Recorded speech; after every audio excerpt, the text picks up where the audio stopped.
baru ya, Oma? Selalu mainan baru. Kita lo kita juga tuh. Iya. Emang brownies tuh luar biasa ya. Keren ya. Lo. Undang Charlie dong kesini, Charlie. Iya Charlie ya. Ntar ya kita undang Charlie ya. Oh Charlie sama itu anaknya kan juga lagi nyanyi tuh. Iya. Kayak orang bule ya anaknya Charlie ya. Restu. Nama anaknya Restu. Ya nanti kita tunggu untuk Restu juga mampir ke Brownies ya. Amin. Ini karyanya kayak anak bule lu si Restu cakep. Mukanya kayak gue sumpah. Cakep. Dia mau kemana sih? Anaknya Charlie kayak bule, bukan kayak Bude ya. Bukan kayak Bude. Bule. Lu dia gak ngerti ya maksudnya. Pak RW mau kemana? Rapi banget. Kalau lagi rapi banget. Gak ngerti fashion lagi ya. rapi banget. Lu mau kemana study tour?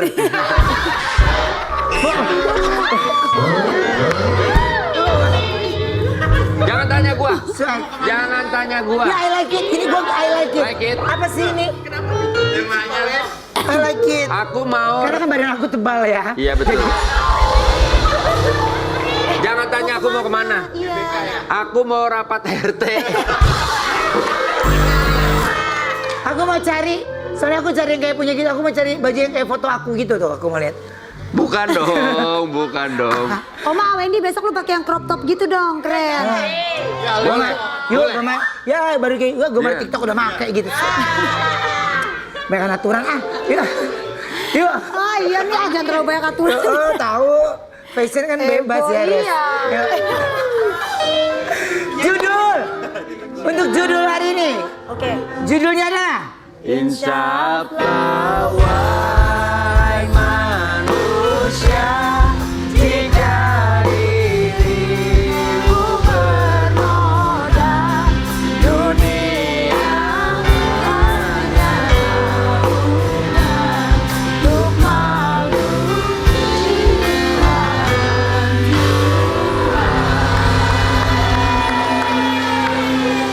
Dunia Hanya Naungan. Oh, kita gue pakai buat story gue nih. Bagus. Iya. Ada apa lagi hari ini? Gue? Ya. Oh enggak, gue lagi muak sama seseorang lah pokoknya. Oh. Pokoknya gue spill dikit-dikit. Lu pasti lagi nonton gue kan? Lo ntar tulis di captionnya pakai hurufnya kapital Oh, semua. gue spill dikit-dikit ya. Oh, lu spill. Gue spill dikit-dikit ya. Siapa sih? Ada lah pokoknya ya. Apa? Lu juga pancing-pancing mulu. Ini juga si Oksa mancing-mancing aja. Biar seru. Siapa? Gue ya. Oke, pokoknya nanti aja ya. Pokoknya aku spill dikit-dikit ya. Bikin nggak bisa tidur aja ya. Spill dong kakak. Iya nanti aku spill ya kak ya. Nomor 6. Etalase 22 ya kak ya. Oke. Iya.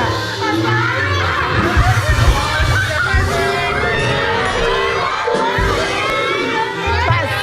Match.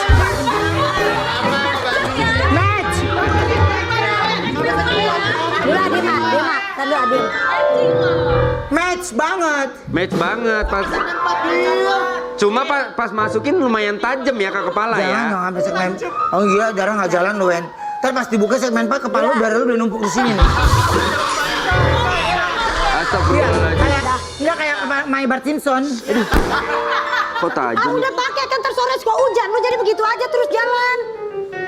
Sore kan suka hujan, keluar lu enak cuma jalan gini doang. Iya gitu. Ya udah. Fashionable gak aku? Kalau kata Igun, fashion tuh luas say, gitu. Ya, Igun set ya sayangnya. Di mana dia? Di mana dia? Di Depok. Acara apa? Launching. Kayak nggak ada jam lain aja buat launching. Tahu. Emang Nggak gak bisa lu diatur? launching Tahu setengah gitu 3. berarti kita juga bisa launching produk kita jam Iya. segini. Dia Kita cepat gak kebetulan ada belum ada terus. yang Oh, gua hari ini pas launching seblak ya. Oh iya. Aku launching seblak ya.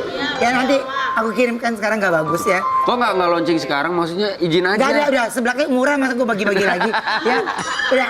Kita Izin aja nggak apa-apa. Apa? Izin. Mau launching di mana? Lu izin Emang gua gak ada izin, acara? lu Wendy izin. Emang gak ada acara? Emang nggak ada acara. Sebenarnya gue harusnya launching juga, launching produk. Nih payung ini aku mau launching hari ini.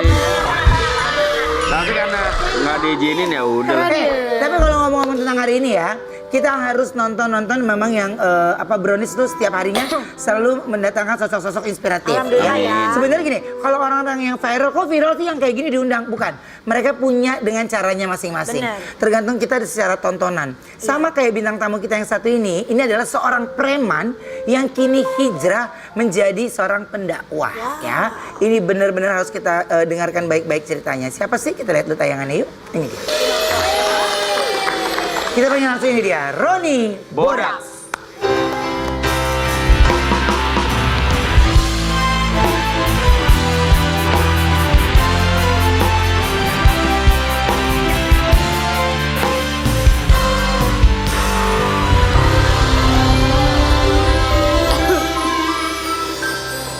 Aku lihat artikel dulu ya, artikelnya. Ronnie Bodax, preman bertato yang hijrah sampai sekarang masih dicibir. Rata lu sampai Masya Allah ini muka ya kak. Coba lihat. Tatonya benar-benar. Mas, Sampai mata itu yuk. Iya, saya kalau ada undangan pasti nanti suguhan utamanya dimata-matain, Bang. Beda. Di podcast juga gitu, dimata-matain orang gitu, jadi sabar gitu. Oh. Ini itu gimana ceritanya? Kok bisa? Ditato, Ben. Ditato, Mas, itu ditato. sakit banget bukannya? Kalau dibilang sakit. Tapi masih tetap bisa ngelihat kan? Itu gambar Alhamdulillah apa, masih Mas? bisa ngeliat. Gambar apa, Mas? Dikasih warna. Disuntik insulin, masukin warna bola mata. Oke. Nah, ya memang perjalanan hidup seseorang kita nggak ada yang pernah tahu. Iya, betul. Sampai akhirnya Mas Ronnie juga bisa ada di tengah-tengah kita siang hari ini ya. Mas, gimana awalnya bisa mutusin untuk berhijrah? Kalau asbabnya itu permintaan dari orang tua. Tapi yang namanya orang hidup seperti saya dulu ini jauh daripada yang namanya agama. Jangankan agama, yang namanya mungkin dibilang sosial aja kita ada. Tapi yang namanya kemanusiaan kita mungkin masa bodoh kan gitu. Nggak peduli ya nih. Nggak ada rasa peduli. Tapi kalau sama kawan ketemu di jalan ada orang lapar ya kita sama-sama merasakan gitu. Kita sama, nggak ada perbedaan. Kalau dulu asbabnya itu permintaan dari orang tua. Pada saat dulu ketika kalau hari ini orang bilang udah mentok nih, saya nggak ada solusi, nggak ada penghasilan. Kalau saya nggak, kalau waktu ketika dulu bangun tidur nerima uang, mau mandi nerima uang, mau keluar nerima uang, mau pulang ke rumah habisin uang. Jadi kalau orang Jawa bilang kan decetan pangan demit.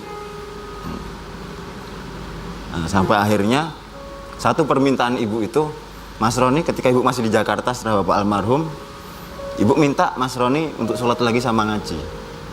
Kalau dibilang kehidupan saya dulu orang broken, saya nggak broken.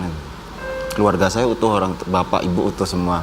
Kalau bapak udah almarhum, kakak saya sarjana, yang nomor 2 sarjana semua gitu. Ya. Tapi kalau dibilang broken sih enggak. Cuman karena saya merasakan dulu sebagai seorang anak, ketika dikekang terus dengan tekanan yang sangat luar biasa, makin akan berontak. Suatu saat akan ada pemberontakan. Nah, di saat itulah ibu minta, saya mau nggak mau harus ikutin permintaan ibu. Bukan permintaan, sebenarnya kan kewajiban. Tapi ketika itu saya berpikir, mungkin ibu hanya mengingatkan. cuman mengingatkan gitu. Tapi di saat itu pun saya langsung tersentuh. Udah gimana caranya saya harus lebih baik daripada hari kemarin. Oke. Saya masih ingin tanya, tadi ada sempat bangun tidur terima duit. Ini terima duit, jadi maksudnya dapat duitnya dari orang tua? Enggak. Dari?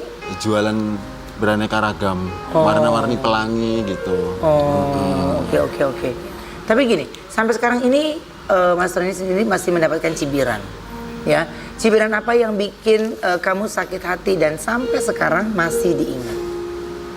Kalau yang terngiang pertama kali saya merasakan itu bukan dicibir. Kalau dicibir mungkin orang kita digibah ya, deket-deketan gini dari belakang. Kalau itu enggak. Nah, waktu silaturahmi, ada program silaturahmi di satu desa. Saya buat itu silaturahmi sama teman jamaah, beberapa orang datang ini ke rumah orang nyariin bapaknya, tuan rumahnya. Kita mengundang bahwasanya kita satu rombongan jamaah dari Solo baru iktikaf di masjid bapak. Karena bapaknya ndak ada, baru makan di dalam waktu itu di bulan-bulan biasa, di luar bulan Ramadan. Ibunya bilang, Mas maaf mas, kita nggak menerima sumbangan. Ditutup pintunya itu loh kenceng. Oke. Maksud kedatangannya tidak Mungkin belum bisa dengan diterima, baik, ya. iya. Oke. Jadi ya itu memang keputusan atau pola pikir setiap orang, kan kita tidak bisa satukan menjadi sama seperti kita gitu ya. Tapi katanya awal memutuskan hijrah kamu lupa bacaan sholat. Kalau dibilang lupa sih, pastinya banyak lupa. 8 tahun nggak kenal Al-Quran, jauh daripada perintah Allah. Kalau dibilang daripada taatnya, jauh lagi. Ya. Jangankan orang baik gitu, dibilang daripada temennya orang baik pun juga lebih jauh gitu. Ya. Tapi di saat itu pun saya berusaha, Pak Kiai, kalau saya lupa bacaan sholat gimana? Apa diterima sholatnya? Oh iya, enggak apa-apa. Bisa, bismillah. Bisa Pak Kiai. Saya bisa. Al-Fatihah bisa. Ya udah Al-Fatihah aja terus sampai selesai. Oh ya udah Al-Fatihah terus. Ruku Al-Fatihah, sujud Al-Fatihah. Udah taunya Al-Fatihah. Mau nggak mau kan, namanya orang belajar. Kalau kita dipaksakan harus bisa. Sekarang permisi kalau teman-teman kita, saudara-saudara kita yang baru masuk Islam, mengenal Islam, tiba-tiba suruh hafalin bacaan sholat, mampu nggak? Nggak akan mampu. Semua itu kan butuh proses. Ya. Butuh waktu. Iya, ibarat gelas ini habis dari gelas kopi mau dipakai ini, satu gelas air putih dengan gelas yang sama, mau nggak mau harus dicuci dulu, dibuang dulu, dicuci, bersihin, baru dituangin air putih, baru bisa dipakai. Ya. Mas Roni, setelah hijrah, apa ayat Al-Quran yang paling kamu suka atau langsung kamu suka dan diingat? Kalau mungkin yang mudah ya, Ya. yang mudah ya surat Ar-Rahman, itu sering diulang-ulang dalam surat Ar-Rahman. Kalau nggak salah kurang lebihnya itu ada 33-13. Sering diulang-ulang di surat Ar-Rahman yang berbunyinya A'udzubillahi minasyaitonirrajim. Bismillahirrahmanirrahim. Wa bi ayyi alai rabbikuma tukadziban. Itu yang setahu saya sering diulang-ulang di dalam surat Ar-Rahman. Karena setahu saya setelah saya belajar di situ, apa arti dari surat tersebut? Kenapa diulang-ulang sampai sebanyak itu kan? Nikmat mana yang kau dustakan? Maka setelah saya merenungkan, mengkaji, maksudnya merenungkan untuk perbaikan diri saya ini, mana nikmat Allah ini yang sudah diberikan kepada kita? Bahwasanya Allah Subhanahu wa Ta'ala ini menciptakan manusia di muka bumi ini bukan hanya untuk tinggal di muka bumi, bukan untuk mencari kekayaan yang ada di dunia, akan tetapi manusia ini diciptakan oleh Allah Subhanahu wa Ta'ala untuk negeri akhirat yang sifatnya ini abadi dan abadi. Ya. Oke, baik. Kita ada artikel lagi, mau kita tanyakan, silakan artikelnya. Ngeri, kecanduan rasa sakit Roni Bodaks ungkap aksi gilanya sebelum jadi pendakwa. Ngeri, kecanduan rasa sakit. Maksudnya gimana nih, Mas? Kecanduan rasa sakit. Oh, bercerita sebelum jadi pendakwa. Tato maksudnya. Oh, tato. Merajah. Kalau kemarin ada salah satu podcast di YouTube-nya. Rajam. Kalau di Aceh ini kan ada hukum rajam, hukum rimba, hukum rajam. Pakai dicambuk gitu kan, 10 kali, 50, 100 gitu kan. Tapi kalau rajah ini kan membekas, jadinya tato. Kalau bahasa tato ini kan diambil dari kata tato. Kalau dibilang sakit, namanya ditato yang nggak sakit bagian mana gitu. Mau di lengan, di kaki sekalipun tetap sakit. Tapi kalau dibilang rasa nyandu, oh iya, dulu ya. Iyanya ketika dulu ini nyandunya kenapa? Karena kalau tidak menyakiti diri sendiri ini rasanya kurang puas. Bukan menyakitin hati, maksudnya kalau nggak menyiksa diri sendiri kurang puas. Fisik gitu ya. Iya, fisik. Dalam arti fisik entah apa, kalau nggak dibuat tato, entah nonjok tembok atau apa, melampiaskan ke benda-benda keras gitu kan. Kalau nggak menyakitin diri sendiri nggak puas gitu. Makanya sampai akhirnya kecanduannya ke tato itu. Larinya ke tato itu ya? Iya, tapi kalau dibilang nyadu nggak juga sih. Ya.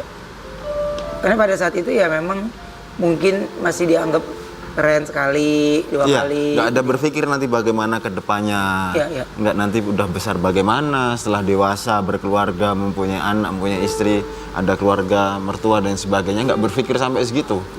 Berpikirnya, yaudah apa yang saya buat, saya bisa senang. Tapi dalam tanda kutip, tanda tanya besar, senangnya itu tidak membawa yang namanya kebahagiaan. Seneng doang. Tapi nggak bahagia sebenarnya. Seneng tapi gelisah terus. nih gimana, Cemas, ya. cemas terus. Ya. Nggak ada yang namanya kebahagiaan. Oke, Mas, ini dari sekian banyak nih, ada nggak sih niatan untuk menghapus tato? Kalau untuk menghapus, penawaran dari beberapa majelis ataupun lembaga elemen, Mas hapus tato dong gratis. Maaf, syaratnya apa katanya? Udah hafalin surat Ar-Rahman. Saya ngapal cuma 1 ayat, tapi saya ulang-ulang terus. Apa? Ya ayat yang tadi yang Fabi Ali ayat Rabbikum Katiban itu. Udah nggak apa-apa. Mas Roni datang ke sini aja surat Al-Fatihah nanti dihapus. Permisi bentar Bang, saya bilang. Kalau dihapus tatonya ini bisa bersih kayak sampean, saya bilang saya mau. Dan itu pun syaratnya satu, saya nggak merasakan rasa sakit. Kalau merasakan rasa sakit percuma kita. Ternyata ini bukan saya menghalangi untuk teman-teman yang menghapus tato, ya silakan. Yang ingin menghapus silakan. Saya tidak ada larangan karena ini perdebatan daripada ulama kita ini. Ketika kita menyakiti diri sendiri, maka kita dianggap sudah berbuat dosa. Kita menyakiti diri sendiri, entah zahir ataupun batin, kita berbuat dosa. Apalagi kita menyakiti orang lain gitu. Ya, oke. Baik, banyak banget obrolan-obrolan menarik pastinya ya di bulan suci Ramadan ini. Tapi kita istirahat dulu sebentar ya Mas. Kita kembali setelah yang satu ini tetap di Brownies obrolan manis.